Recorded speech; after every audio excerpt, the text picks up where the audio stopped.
Welcome, and this is how to grow a weeping willow bonsai tree, or just a regular tree from a simple cutting. So I started this project 2 weeks ago, and I'll be documenting it straight through to the end where hopefully I'll have a strong weeping willow bonsai to show for all of you. So here are the cuttings so far. Now these came all from one very large adult weeping willow tree, and all derived from one very large branch. So all these cuttings are basically from one branch right after another. So I cut one piece and then cut another piece up further and cut another piece, and this is basically what I have to show for it, is approximately 6 different cuttings of one branch of weeping willow tree, and I place them straight into this jar of water right up to this black line, or just a little bit above it. I'm accounting for some evaporation of the water. So as you can see, willow is very easy to grow from the cuttings, since you can stick it in water and in a couple weeks start to see some white roots just sprouting out of the base. So if we take a look here, you can see as I rotate this, let's get there. You'll notice right here there's some big white roots coming out of the base of this plant here, and those are the roots that have developed in only 2 weeks. So willows are very easy to grow because they actually produce a plant hormone that encourages root growth. The water after a while can even be used for fertilizer for other plants since it has the hormones in it thanks to the cuttings. So right now it's the start of April, and I took these cuttings just as leaves were starting to grow on the branches. So the plant was in its peak growing form. It's just starting to get into that session of time where it's developing new growth and the hormones are at its highest for the plant itself. Other times will work too because this is such a lively and vigorously growing and fast growing plant.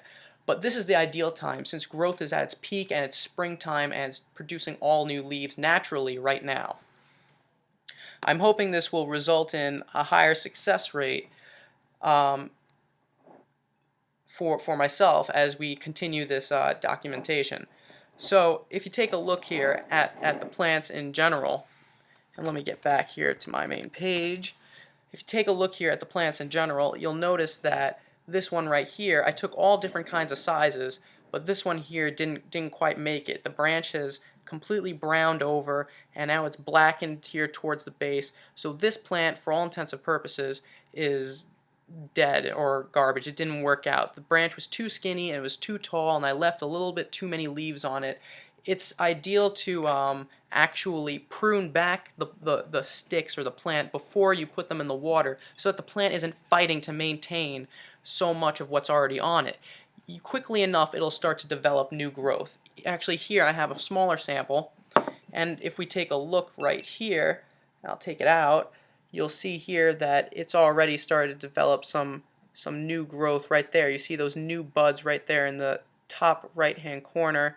That's all new growth that has just come in the last couple days. So it'll grow new growth, so you don't have to worry about pruning back any existing leaves. Don't count on that for being part of your plant's actual beauty. So I plan on keeping them in water for at least 2 more weeks, and then I'll plant them in some bonsai soil and keep it either very moist or sitting in a pan of water.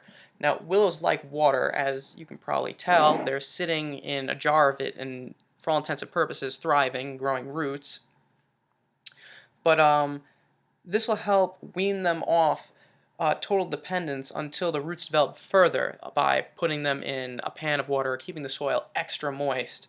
So now we'll talk more about the pruning and the repotting and development after we pot one of these good rooted plants.